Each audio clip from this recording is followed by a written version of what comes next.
साथियों, पहले सभी को गुड मॉर्निंग। मैं doctor F S Gautam, Muzaffarnagar से स्टार डायरेक्टर। और आज आपको मैं महंगाई के बारे में बताऊंगा कि महंगाई बढ़ी है या नहीं। महंगाई बढ़ना किसे कहते हैं? महंगाई बढ़ना महंगाई बढ़ने का मतलब है कि हमारी इनकम जो होनी चाहिए थी वो नहीं नहीं है। उसको महंगाई बढ़ना कहते हैं। जैसे कि आज आपकी इनकम 50,000 पर मंथ है। 2 साल 2 से लेकर 5 साल बाद यही इनकम और आपका खर्चा कितना है? 40,000 है घर का खर्चा। और यही इनकम 5 साल बाद, इनकम तो आपकी इतनी रहे या कुछ बढ़ जाए, लेकिन खर्चे जब आपके बढ़ेंगे तो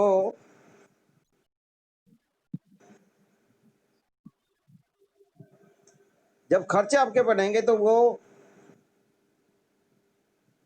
आपकी इनकम के हिसाब से नहीं बढ़ेंगे। उसे हम कहते हैं महंगाई का बढ़ना। क्या मजदूरी बढ़ गई, रेल के किराए बढ़ गए हैं, पेट्रोल के पैसे बढ़ गए हैं? कुछ लोग इसी को महंगाई मानते हैं। मैक्सिमम लोग इसको कहते हैं कि महंगाई बढ़ चुकी है, लेकिन मेरा मानना है कि ये महंगाई बढ़ने का कारण नहीं है। महंगाई बढ़ना इसको नहीं कहते।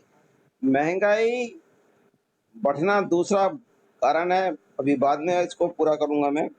लेकिन पहले बता दूं, ये जो आपकी महंगाई, जिसे आप बार बार कह रहे हैं कि महंगाई बढ़ गई, ये है क्या?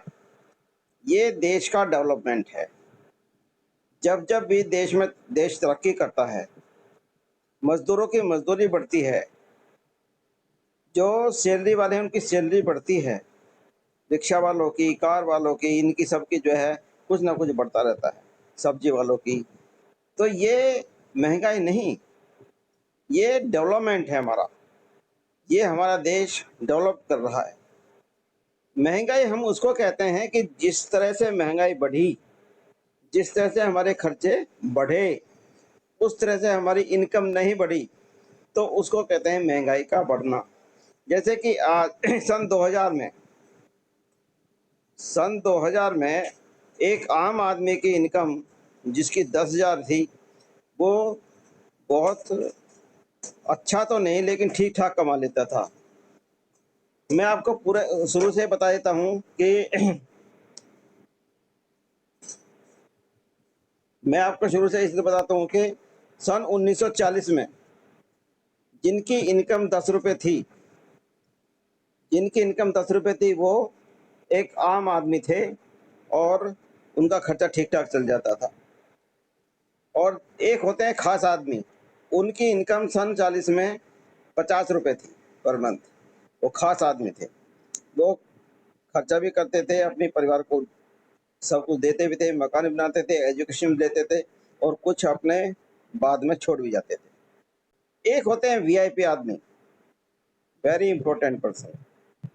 उनकी इनकम उस समय भी 100 रुपये थी सन 40 में, तो उन्हें वीआईपी ट्रीटमेंट मिलता था। ये इनकम 1960 में बढ़ते बढ़ते हो गई, जिसकी 10 रुपये थी, 100 रुपये हो गई। जिसकी 50 थी उसकी 500 हो गई, जिसकी 100 थी उसकी 1,000 हो गई। आम आदमी और खास आदमी में यही फर्क होता है कि आम आदमी की इनकम ज़्यादा नहीं बढ़ती है, खास और वीआईपी की इनकम ज़्यादा बढ़ती रहती है। इसके बाद आते हैं 1900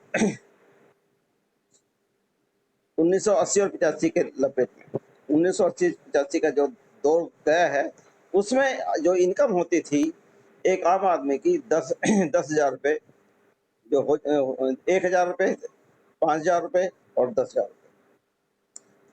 10,000 रुपये वाला वीआईपी था। और 2005 जो अभी जा चुका है, इसमें जिसकी इनकम 10,000 रुपये थी वो सिर्फ गुजारा ही करता था। जिसकी इनकम 50,000 थी वो अच्छा खासा इन्वेस्टमेंट भी कर सकता, थोड़ा बहुत, और अच्छा खासा अपने घर को चलाता था। और जिनकी इनकम 2005 में 1 लाख रुपए थी वो वीआईपी था। अब आता है 20 आ चुका है। और ये 2025 तक की अगर हम बात करें तो जिनकी इनकम 2025 तक एक आम आदमी की इनकम 1 लाख रुपए होगी, आम आदमी की, तो वो सिर्फ आम आदमी की तरह ही खर्चा करेंगे। जो खास आदमी हैं उनकी इनकम कम से कम 3-4 लाख पर मंथ होगी, तो वो अपने उनका स्टैंडर्ड अलग होगा।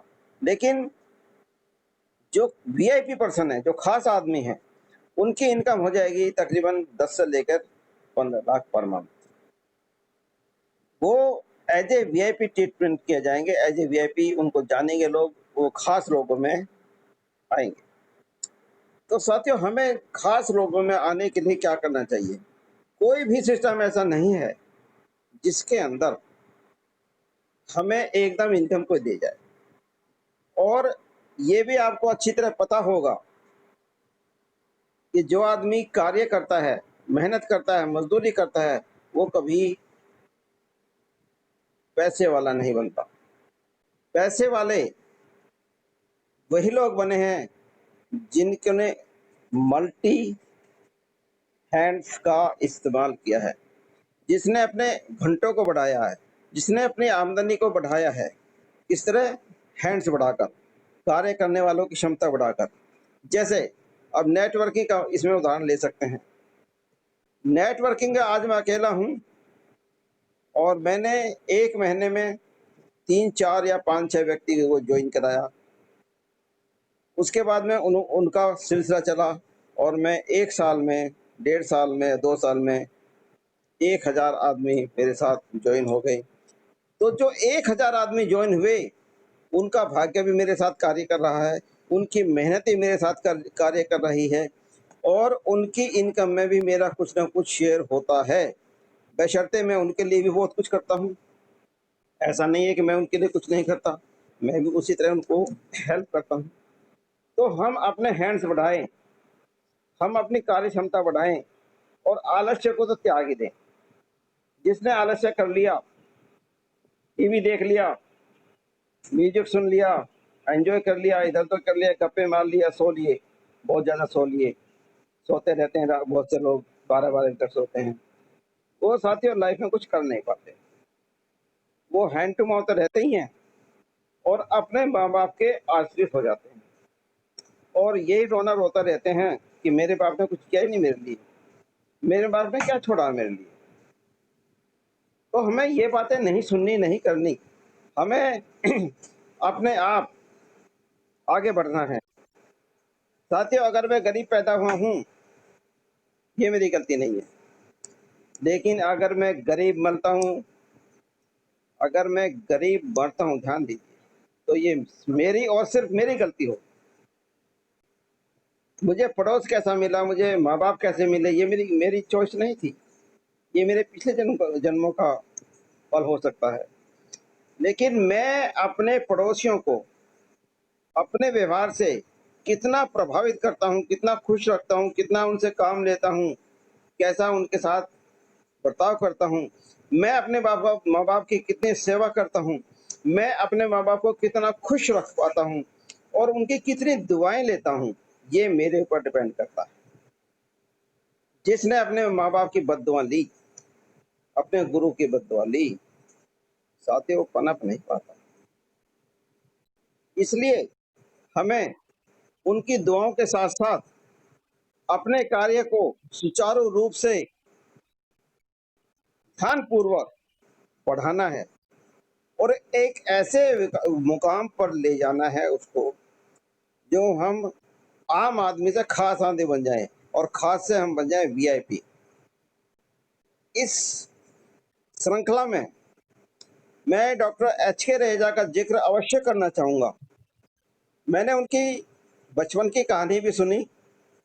जब वो मात्र 14 साल के थे, 8 बच्चों का बोझ उन पर आ गया था और उन्होंने 8 बच्चों को पाला। पता नहीं कितनी जगह नौकरी करी, चाय वाला, अखबार का, पता नहीं क्या क्या किया उन्होंने, लेकिन उन बच्चों का पेट पाला। ठीक है, उस समय थोड़ा महंगाई कम थी, कम खर्चे में काम चल जाता था, लेकिन उन्होंने कार्य किया और उन्होंने एक प्रण और लिया जो उनके बलबूते से बाहर का प्रण था, जो उनके कॉन्शियस माइंड का कमाल है कि मैं डॉक्टर बनूंगा, क्योंकि उनके फादर की डेथ डॉक्टर के ना होने की वजह से, डॉक्टर की सुविधाएं ना मिलने की वजह से हुई थी, ज्यादा ब्लड निकल गया था। तो उन्होंने कहा कि जैसे मेरे फादर की डेथ हुई है ऐसे किसी और बच्चे के फादर की डेथ ना हो, इसलिए मैं डॉक्टर बनूंगा और किसी को मरने नहीं दूंगा, जो मेरे बस में होगा। उन्होंने वो किया और करके दिखाया, डॉक्टर बने। एम्स में, ऑल इंडिया में, मेडिकल इंस्टीट्यूट में, वहां जाना चाहते हो, एक आम आदमी के बस की बात नहीं, एक सपना होता है लोगों का। अच्छी खासी सैलरी भी होती है। उसके बाद भी उन्होंने 5-6 जगह क्लिनिक खोल रखी थी, 2 घंटे कहीं, 2 घंटे कहीं, 2 घंटे कहीं। इतनी मेहनत उस व्यक्ति ने की, तो क्या ईश्वर उनको आज अगर 40 लाख पर मंथ दे रहा है तो क्या कुछ जुल्म कर रहा है ईश्वर उनके साथ? ईश्वर को उन्हें देना ही चाहिए। उस व्यक्ति की मेहनत ही इतनी है, उस व्यक्ति की मेहनत ही इतनी है, हमें इतनी मेहनत करनी चाहिए, हमें इतनी मेहनत करनी पड़ेगी, हमें ऐसा सोचना पड़ेगा, तब हम कामयाब होंगे। और अगर हम मेहनत करके कामयाब नहीं होते तो साथियों ऐसा हो ही नहीं सकता। ऐसा होता ही नहीं है कि हम मेहनत करें, ईश्वर हमें उसका फल ना दे।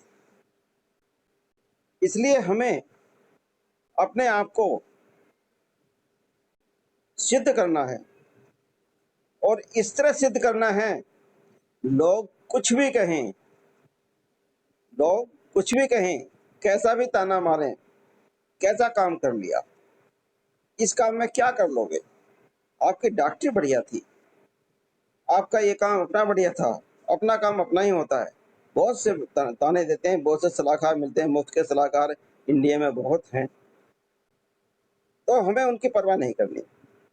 मेरा लक्ष्य है 2023 तक कम से कम 5 लाख रुपए महीने का चेक वसूल करना, 5 लाख पर मंथ। और साथियों ये हम लेकर रहेंगे, और मेरा हर साथी, कोई सा भी मेरा साथी जो मेरे साथ रहेगा, मेरे कंधे से कंधा मिलाकर चलेगा, मैं उसको पीछे नहीं रहने दूंगा, जान लगा दूंगा उसके लिए। उसका चेक बढ़वाने के लिए जितने एफर्ट्स होंगे, जितनी एजुकेशन उनको चाहिए होगी, हम उनको एजुकेशन देंगे। हम अगर वो हमारे कहे के अनुसार चलते हैं, वो कामयाब गारंटेड होंगे। ऐसा कोई क्वेश्चन ही नहीं कि हम आदमी काम करें और कामयाब ना हो। इसका उदाहरण कई प्रत्यक्ष हमारे सामने हैं, बार बार नाम नहीं लूंगा, लेकिन कई प्रत्यक्ष उदाहरण हमारे सामने ऐसे हैं जो जीरो से, एक अनपढ़ आदमी भी 8 लाख कमा सकता है, जानते हैं सब, नाम लेने की जरूरत नहीं है। एक कंडक्टर भी यहाँ 4 लाख रुपए पर मंथ दे रहा है, मुजफ्फरनगर का ही है, ज्यादा दूर का नहीं है। 43 लाख की गाड़ी हमने पिछले बार देखी थी, हमारे सभी साथियों ने देखी थी, मेरी गाड़ी भी आई है। और डॉक्टर एच के राजा ने 2023 लेकर रखे कि आपकी 55 लाख की गाड़ी आएगी, और अगर उन्होंने कह दिया तो साथियों आएगी तो जरूर। उनकी वाणी में सरस्वती बैठी है, ऐसा नहीं है कि छोड़ देंगे मेरा साथ, वो दिलवा कर रहेंगे। 55 की जगह 60, 70, 80 लाख की तो हो सकती है, कम की नहीं होगी, वो मुझे लेनी है। हाउस फंड से हाउस भी लेना है, अच्छे वाला हाउस लेना है, आपको भी दिलवाना है। जो आज हम छोटे छोटे मकानों में रहते हैं, इसे कहते हैं जिंदगी को धक्के देना, जिंदगी के दिनों को धक्के देना, या जिंदगी काटना है, गुजारना। ये हम लाइफ जी नहीं रहे हैं साथियों। मैं ये चाहता हूँ मेरे सारे साथी लाइफ जिए, एंजॉयमेंट करें। मेरा कोई भी व्यक्ति ऐसा ना हो कि किसी को उसको पसंद आए और वो चिट उठाकर देखेगी कि कितने का है। जो पसंद आ गया पैक, जो पसंद आएगा पैक कीजिए। जिस रेस्टोरेंट में खाना खाना चाहें आप, बिना प्याज का, उसमें खा सकते हैं। तो उसमें पैसे नहीं पूछने, लिस्ट आएगी, आपको उसमें पैसे नहीं देखने, पनीर की कढ़ाई कितने की है, ये चाहिए, ये चाहिए, ये चाहिए, वही आएगा। और ये सपना नहीं है, हकीकत होने वाला है। हमारे बच्चे गुलाम बनकर नहीं जिएंगे। हम प्रण करते हैं, आप और हम आज ये वादा करें, अपने आप से वादा करें कि हम अपने बच्चों को नौकर नहीं बनाएंगे, उनको मालिक बनाएंगे। स्कूल की शिक्षा वाले मैक्सिमम लोग नौकर बनाते हैं, उनकी मेंटलिटी नौकर वाली होती है। इसलिए मेरा आपसे ये अनुरोध भी है और मैं पूरी तरह आपके साथ भी हूँ और मैं ये चाहता भी हूँ कि आप सब लोग नौकरों वाली मेंटलिटी को खत्म कर दीजिए और मालिक वाली मेंटलिटी खुद भी अपनाइए और अपने बच्चों को भी उनको अपनाने दीजिए। कभी उनसे ये मत करना, देखिए डॉक्टर भी तो एक नौकर ही है। डॉक्टर अगर सर्विस कर रहा है तो नौकर है, वकील भी, कपड़े की दुकान वाला भी, वो दूसरी तरह का नौकर होते हैं, वो अपने आप के नौकर होते हैं, लेकिन नौकर से ज्यादा नौकर होते हैं। मतलब नौकर तो एक बार कहता है 8 घंटे हो गए चल रहा हूं मैं, अब उसे तो सैलरी फिक्स होगी, उसकी फिक्स सैलरी नहीं होती, लेकिन फिर भी उसके बाद वो काम पर लगा रहता है, समय से पहले जाता है और समय से बाद में उठना चाहता है। जब वो इतनी मेहनत कर सकता है, क्या हम अपने लिए 2 घंटे नहीं निकालते सकते साथियों? 2 घंटे तो हमें निकाल ही लेने चाहिए। टीवी बंद कर दीजिए अपना, बल्कि मैं तो यहाँ यहाँ तक कहना चाहूंगा, टीवी बेच ही डालो, झंझट ही खत्म करो, जिसको चाहिए उस कमरे में लगवा दो, देखते रहो भाई। लेकिन हम जब तक कामयाब ना हों, टीवी के दर्शन ना करें, उसकी उल्टी सीधी बातें ना सुने, सिर्फ अपने काम की बुक्स पढ़ें, एजुकेशन लें, एजुकेशन दें। ई फॉर एजुकेशन, एजुकेशन लें और एजुकेशन दें। साथियों इसमें बड़ा फर्क आ जाता है। हम अर्न करते हैं कब? जब हम लर्न करते हैं। क्या कोई अनपढ़ इंसान को 1 लाख रुपए सैलरी दे सकता है? नहीं दे सकता। एक पढ़े लिखे को, डॉक्टर को, इंजीनियर को शायद मिल जाए, लेकिन अनपढ़ को तो नहीं मिलेगी। तो पहले लर्न तो करना पड़ेगा। इसी तरह हमारे फील्ड में भी पहले हमें एजुकेशन लेनी होगी, लर्निंग करना होगा और उसके बाद में हम लर्निंग के बाद अर्निंग आती है। LEARN, लर्न, और एल को हटा दो, अर्न ही अर्न रह जाता है बस। लेकिन कब? पहले 3-4 साल तो आपको मुझे देने ही पड़ेंगे ना। मत सोचो मुझे क्या हो रहा है, मत सोचो मैं बीमार हूँ, मत सोचो मैं थका हुआ हूँ, मत सोचो कि मुझे आज जी नहीं कर रहा। आदमी आदमी को इस तरह कार्य करना चाहिए कि हर दिन मेरा एक इम्पोर्टेंट दिन है, हर वक्त मेरा इम्पोर्टेंट वक्त है, हर घड़ी मेरा इम्पोर्टेंट हर घड़ी मेरी इम्पोर्टेंट घड़ी है। देखिए मैं 3:55 पर उठता हूँ और रात के 10 से तो पहले सोने का मतलब ही नहीं, दिन में सोता नहीं हूँ, सब जानते हैं। और रात को अगर 9 बजे आता हूँ मैं, तब मैं अंदर से परेशान होता हूँ। 9 बज गए, अभी तो मैं 1 घंटा काम और कर सकता हूँ, लेकिन कुछ लॉकडाउन की वजह से मुझे बुलाने चाहते लोग। पता नहीं सारी बीमारी उन्हीं को लगने वाली है क्या? अरे मैं तैयार हूँ आने के लिए, आप क्यों नहीं बुलाना चाहते? मैं आपको एजुकेशन देने के लिए तैयार हूँ, आप लेना क्यों नहीं चाहते? एजुकेशन लेने वाले बनो, देने वाले हम हैं, देने वाले हमारे अपलाइन हैं, देने वाले हमारे मेंटोर हैं। कैसे भी करें, आप कहिए तो सही। जब तक बच्चा मांगेगा नहीं, उसके गार्जियन देंगे नहीं। उनको क्या पता कि इसको क्या चाहिए। तो पहले आप जो है कि ऐसी चीज की डिमांड करिए जो हम देने को तैयार हों। आपकी हर इच्छा हम पूरी कर सकते हैं। आप कहेंगे 5 लाख रुपए महीने मुझे चाहिए, 5 लाख ही दूंगा साथी, 5 से 1 पैसा कम नहीं होगा। और लिखित में कह सकता हूँ, लिखित में दे सकता हूँ, लेकिन काम भी तो मेरे अनुसार करना पड़ेगा। अभी मैंने निकाल अभी मैंने निकाला हुआ है एक प्राइज, हालांकि मेरे मेंटर ने कहा कि आपने बिना सोचे समझे निकाला है, लेकिन जो निकाल दिया ये तो निकाल ही दिया। लेकिन जिसने भी अचीव कर लिया, जिसने भी इसको अचीव कर लिया, मैं उसको बहुत बहुत प्यार करूंगा, बहुत बहुत धन्यवाद दूंगा। और मेरे अंदर इतनी खुशी होगी, इतनी खुशी होगी, जैसे किसी जिसकी शादी ना हो रही है शादी हो जाए, उसे उतनी खुशी होती है। जैसे किसी के बच्चा ना हो और बच्चा हो जाए उसके, उसे उतनी खुशी होती है। जैसे किसी के पास मकान ना हो, उसका मकान एकदम आ जाए बढ़िया। जैसे किसी की गाड़ी ना हो, गाड़ी मिल जाए उसको। तो इतनी खुशी, या ऐसी खुशी जिसको हम मिलना चाह रहे हैं सालों से सालों से सालों से, लेकिन वो मिल नहीं पाता, एकदम सामने आ जाए तो एकदम अचानक जो खुशी मिलती है, इतनी खुशी होती है। तो मुझे भी इतनी खुशी होगी अपनी कार देकर और एक्टिवा देकर। एक्टिवा लेने वाली तो शायद पैदा हो गई है, लेकिन कार वाले अभी कुछ चांस नजर आ नहीं रहे हैं। लेकिन शायद समय है,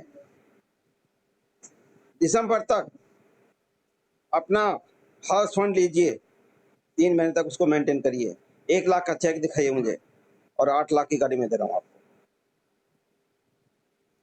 कोई भी ले सकता है, मैं ये नहीं है कि मैं अपने किसी जानने वाले को दूंगा। जो भी इसको अचीव करेगा मैं उसको लिए देने के लिए तैयार हूँ, वचनबद्ध हूँ। और एक व्यक्ति को मैंने 2.5 लाख का डायमंड का सेट के लिए कह रखा है, अगर वो उसको अचीव करती है तो उसको भी मैं दूंगा। उसको मैंने 2 वादे कर रखे हैं कि चाहे तो 2.5 लाख का चेक वो डायमंड का सेट ले ले, या 2.5 लाख कैश ले ले, लेकिन करे तो सही, करने वाले लेने वाले बनिए। एजुकेशन तो लो आप हमारे से पहले। जब आप एजुकेशन नहीं लेंगे तो वहां तक पहुंचने की तो बात ही नहीं उठती। एजुकेशन आप लेते नहीं, महंगाई महंगाई करते हो, काम होता नहीं, ये कहते हो कि काम नहीं हो रहा जी, चलाओ सर। देखिए काम तो किसी पे भी नहीं होता, और जो करना चाहता है उस पर हो भी जाता है, जो करना चाहता है उस पर हो जाता है। वो से कहते हैं जी हम सुबह नहीं उठ सकता, मैं हमसे ना उठा जाएगा, हमारी नींद नहीं खुलती है।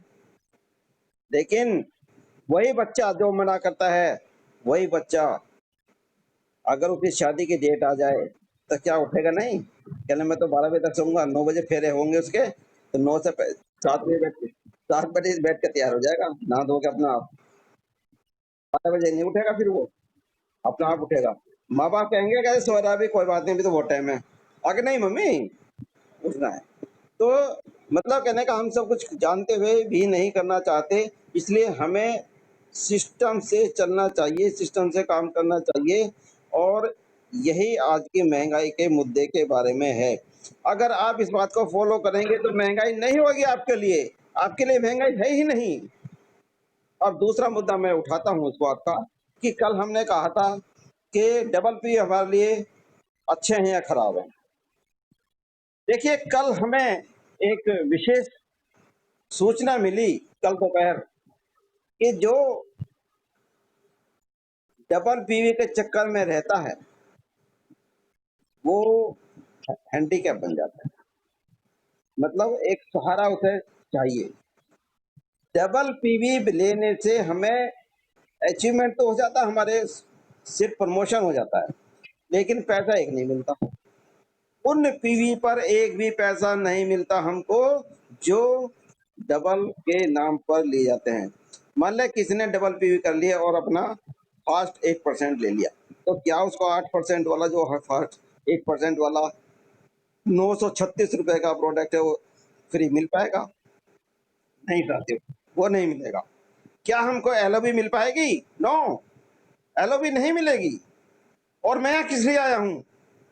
पैसे कमाने के लिए, अर्न करने के लिए, इंडिपेंडेंट होने के लिए, ये नहीं कि चलो इतने का पेट्रोल लग जाएगा, वहां तक जाएंगे। नहीं, अरे पेट्रोल जितना लगे उससे दुगना खर्च करो।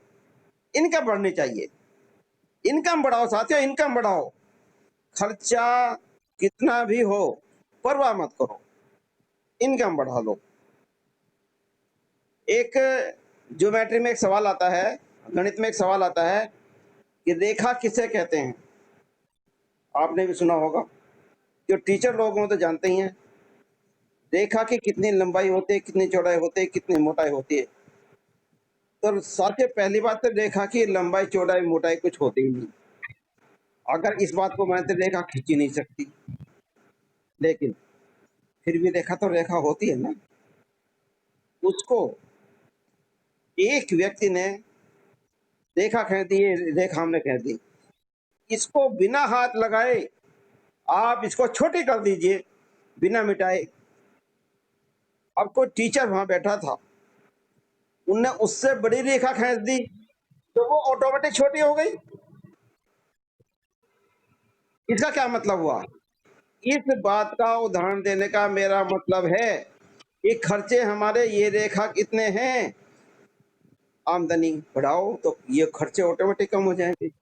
ये नहीं है कि आप बिजली बंद कर दो, आप ये खर्चे कम कर दो, आप पैदल चलने लगो, आप ये करने लगो, आप खाना एक टाइम का खाना छोड़ दो, आप चाय पीना छोड़ दो। ऐसे काम नहीं चलेगा।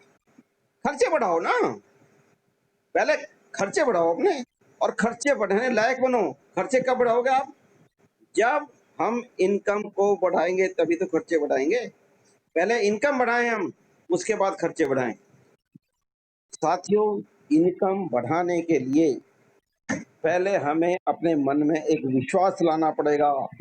एक विश्वास लाना पड़ेगा कि हमें इनकम बढ़ानी है तो हमें कार्य करना ही होगा, सिस्टम से करना होगा, समय पे जाना पड़ेगा, पंक्चुअल बनना होगा, हमें पेशेंस रखना होगा, हमारे चेहरे पे मुस्कान होनी चाहिए। जिसको हम प्लान बताने जा रहे हैं वो डेफिनेटली मना करेगा, उसके बाद ही मैं जाऊंगा। अभी मैंने एक 8 आप सबको सवाल दिए थे, क्वेश्चन आंसर भी थे उसमें। तो उनके अंदर एक क्वेश्चन ये भी था, क्या आपने 1000 ना सुनी है? एक भी व्यक्ति ने ना 1000 ना अब तक नहीं सुनी। मैंने भी 1000 ना अब तक नहीं सुनी किसने। लेकिन हाँ, मैं 200-250 तो सुन चुका हूँ साथियों, 250-300 के करीब तो मैं सुन चुका हूँ, और जितनी मैंने ना सुनी है उतना कामयाब भी हूँ। इसलिए 1000 ना जब सुन लेंगे आप, अगर आपकी इनकम 10 लाख ना है तो बताना। अपने आप को कभी कमजोर मत समझो, हमेशा आगे बढ़ो, हमेशा करते रहो, और अपने अपलाइन से सीखते रहो। और जो भी आपको कहीं भी एजुकेशन की कमी दिखाए उसको प्राप्त कीजिए, मीटिंग से प्राप्त कीजिए, कैसे भी प्राप्त करिए, लेकिन करिए, ये आपको करना ही पड़ेगा। जिसने इस बात का बेड़ा उठा लिया कि मुझे एजुकेशन लेनी है, मुझे कामयाब बनना है, मुझे अपने साथियों को कामयाब बनाना है, मुझे हर एक आदमी के उन 6 व्यक्तियों को जो मेरे साथ ज्वाइन हुए हैं मेरा विश्वास करके, मुझे कम से कम 1-1 2-2 लाख रुपए उन्हें एवरी मंथ कमवाना है।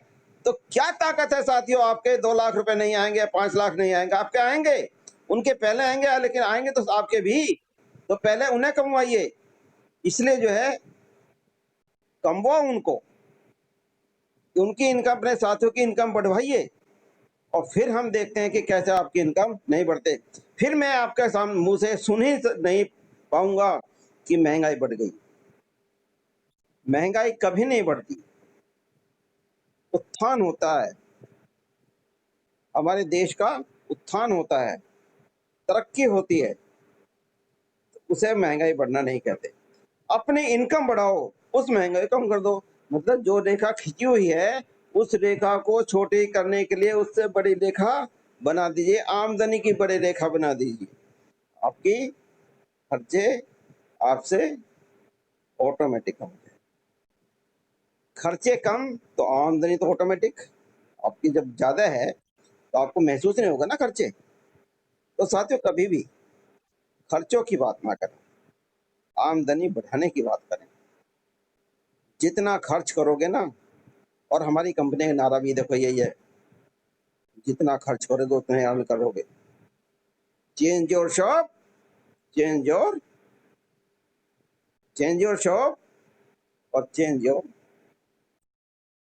Very good. तो मैं इस बात को यहीं खत्म करता हूँ। अब मैं आता हूँ आप लोगों से क्वेश्चन आंसर में। तो हम बनता तो है।